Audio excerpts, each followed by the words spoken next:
In British intelligence history, some legends were not revealed through medals or public trials, but through files opened decades later. Names, code names, and missions finally pulled out of the dark.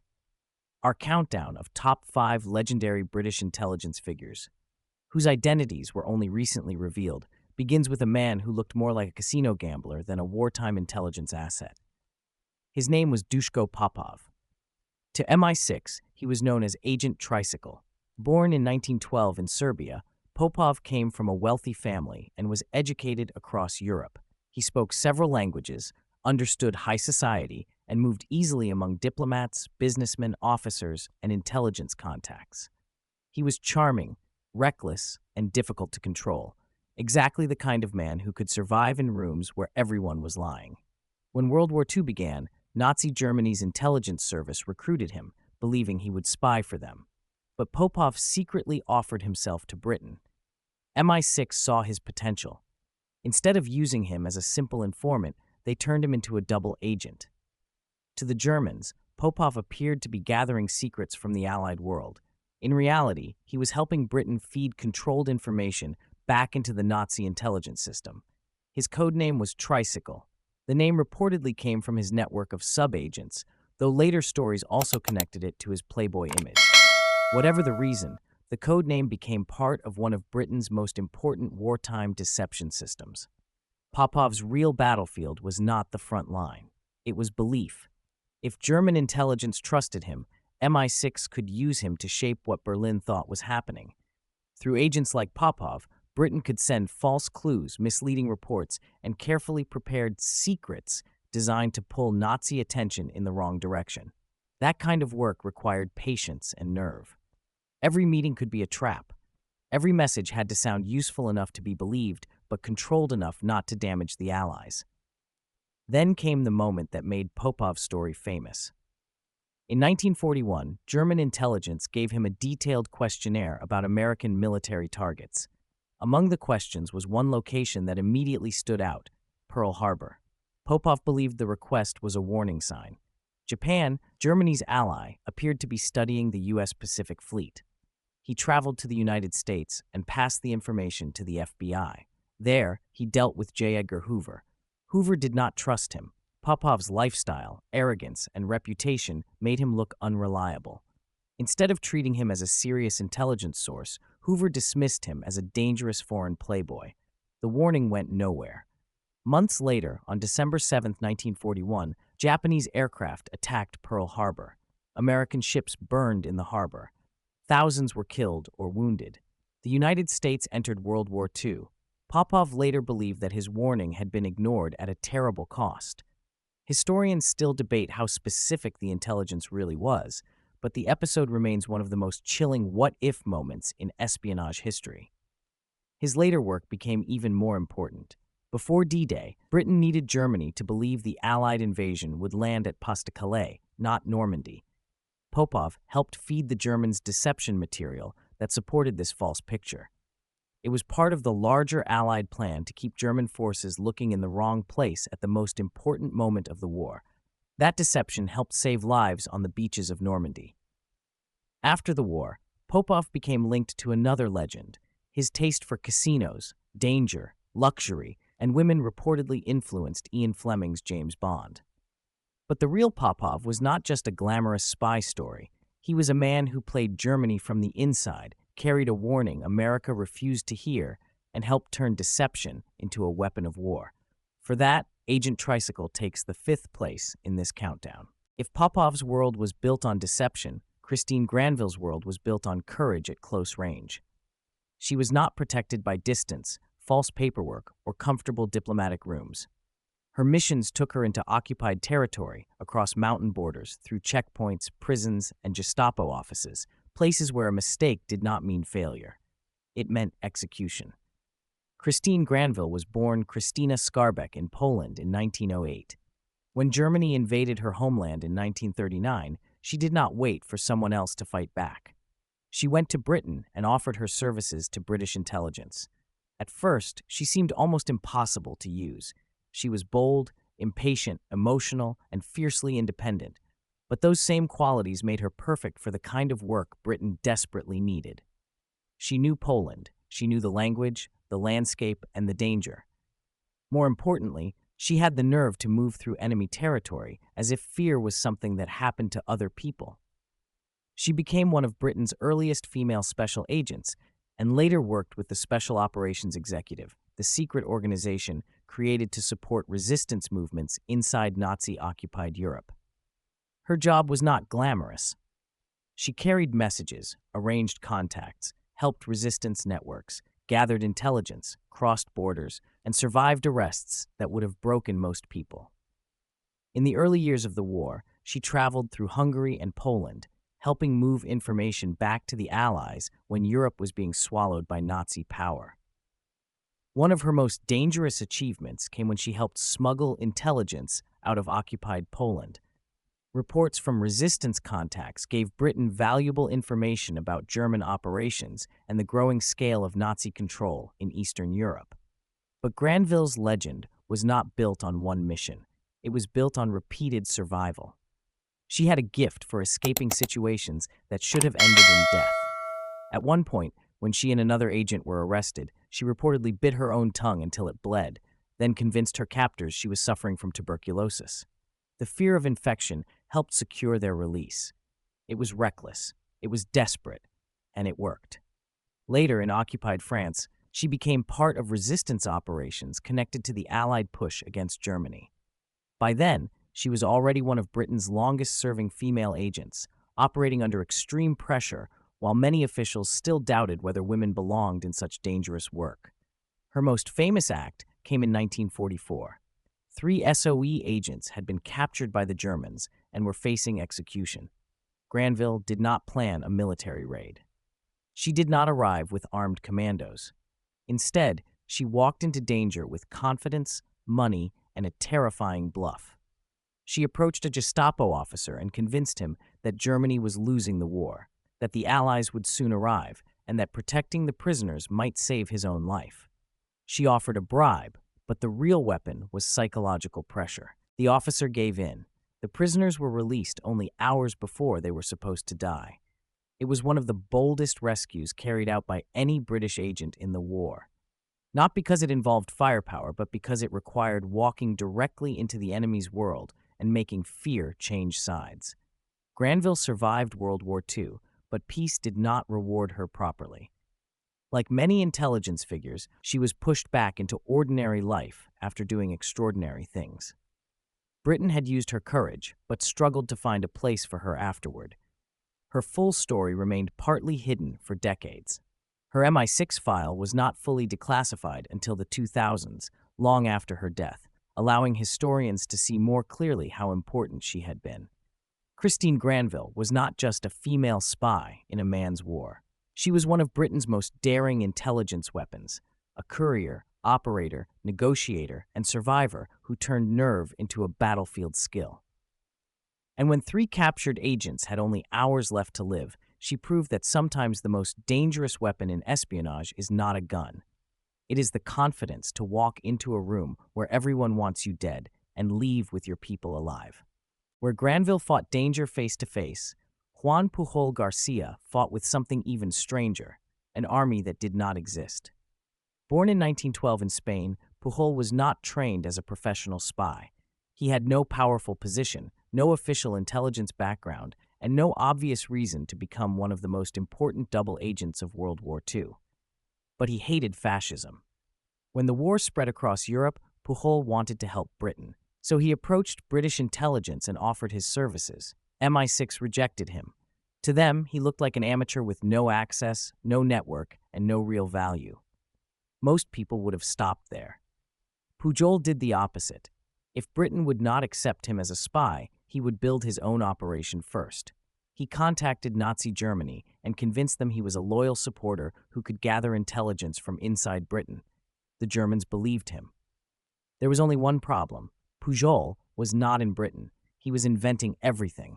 From Spain and Portugal, he created fake reports using maps, newspapers, public information, imagination, and extraordinary attention to detail. He invented a whole network of fictional agents, men who supposedly worked in ports, factories, military areas, and government circles. None of them were real. But to German intelligence, they looked convincing. Pujol sent reports full of delays, small mistakes, and ordinary details that made them seem authentic. He understood something many trained officers missed. Perfect information looks suspicious. Real intelligence is messy.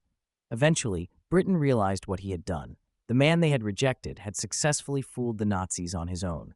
MI6 brought him in and gave him the code name Garbo after the actress Greta Garbo because his performance was that convincing. From that point on, Agent Garbo became one of the most valuable assets in the Allied deception system. His fake spy network grew larger and more complex. The Germans believed he had dozens of sources across Britain. In reality, it was one man, guided by British intelligence, writing reports for people who trusted ghosts. His greatest mission came before D-Day. The Allies were preparing to invade Normandy in June 1944, but Germany had to be convinced that Normandy was not the real target. The deception plan needed Hitler to believe the main invasion would come later, at Pas-de-Calais. Garbo became central to that lie. Through his imaginary network, he helped build the illusion of a massive Allied force preparing to attack Pas-de-Calais. His messages made the Germans believe that Normandy was only a distraction, not the main invasion. Even after Allied troops landed on the beaches of Normandy, Garbo continued feeding Germany false information. He warned them that the real attack was still coming elsewhere, and Hitler believed it. German forces were held back when they were desperately needed at Normandy. That delay helped the Allies secure the beachhead and push into occupied France. Garbo did not win D-Day alone, but his deception helped protect it. His achievement was so strange that history almost reads like fiction. A rejected volunteer created a fake intelligence network, tricked Nazi Germany, then became one of Britain's most important wartime double agents. Even more remarkably, Juan Pujol García became the only person known to receive military honors from both sides, an award from Nazi Germany, which believed he was serving them, and recognition from Britain, which knew the truth. After the war, he disappeared from public life. For years, many believed he had died. In reality, he was living under a new identity, far from Europe. Agent Garbo's power came from patience, imagination, and the ability to make lies feel more believable than truth. He did not command troops, he created them on paper, and in 1944, that imaginary army helped fool Hitler at the most important moment of the war. After Garbo, the story turns darker, because not every intelligence legend served Britain. Some were trusted by Britain while secretly working against it. Anthony Blunt was born in 1907 and became one of the most respected art historians in the country. Educated at Cambridge, polished in manner, and deeply connected to Britain's elite, he did not look like a man who belonged in a spy scandal. To the public, he was a scholar. To the royal household, he was a trusted expert. But behind that respectable image was one of the most embarrassing intelligence betrayals in modern British history. In the 1930s, while studying and teaching at Cambridge University, Blunt became part of the ideological circle that later produced some of Britain's most infamous Soviet spies. At a time when fascism was rising across Europe, communism attracted many young intellectuals who believed they were choosing the future. Blunt's choice became treason. He was recruited by Soviet intelligence and began working secretly for Moscow. His value increased dramatically during World War II when he joined MI5, Britain's domestic security service. That position gave him access to sensitive information from inside the very organization responsible for protecting Britain against espionage. While the country was fighting Nazi Germany, Blunt was passing secrets to the Soviet Union. The danger was not only in the documents he could access, it was in the trust he enjoyed. Blunt knew how British intelligence operated. He understood its methods, its internal weaknesses, and its personalities. Even when Britain and the Soviet Union were wartime allies, Moscow was already preparing for the post-war struggle that would become the Cold War. After the war, Blunt did not disappear into suspicion. Instead, his public career rose higher. In 1945, he was appointed surveyor of the King's Pictures, and later became surveyor of the Queen's Pictures under Queen Elizabeth II. This placed him close to the royal collection and gave him a position of immense prestige. He became known as a refined authority on art, a man invited into elite spaces where reputation mattered almost as much as truth. That was what made his betrayal so damaging. Blunt was not hiding in the margins of British society. He was standing near its center. By the early 1960s, British intelligence had gathered enough evidence to confront him. In 1964, he quietly confessed to having worked as a Soviet spy, but instead of facing a public trial, he was granted immunity in exchange for cooperation. The confession was kept secret. Queen Elizabeth II was personally informed before the matter was handled behind closed doors. For the British public, nothing changed. Blunt continued to be seen as a distinguished art historian, while the state carried the knowledge that a Soviet agent had once operated inside MI5 and remained connected to the royal household. The silence lasted for 15 more years. Then, in 1979, Prime Minister Margaret Thatcher confirmed in Parliament that Anthony Blunt had been a Soviet spy. The revelation stunned Britain. It was not simply the exposure of a traitor. It was proof that Soviet intelligence had reached into the British establishment so deeply that even a man close to royal circles had been protected by secrecy for years. After the truth came out, Blunt's honors were stripped away. His reputation collapsed almost overnight. The respected art historian became remembered as a symbol of elite betrayal, a man who had used status, manners, and trust as camouflage. Anthony Blunt's identity was not revealed through a dramatic chase or a wartime arrest.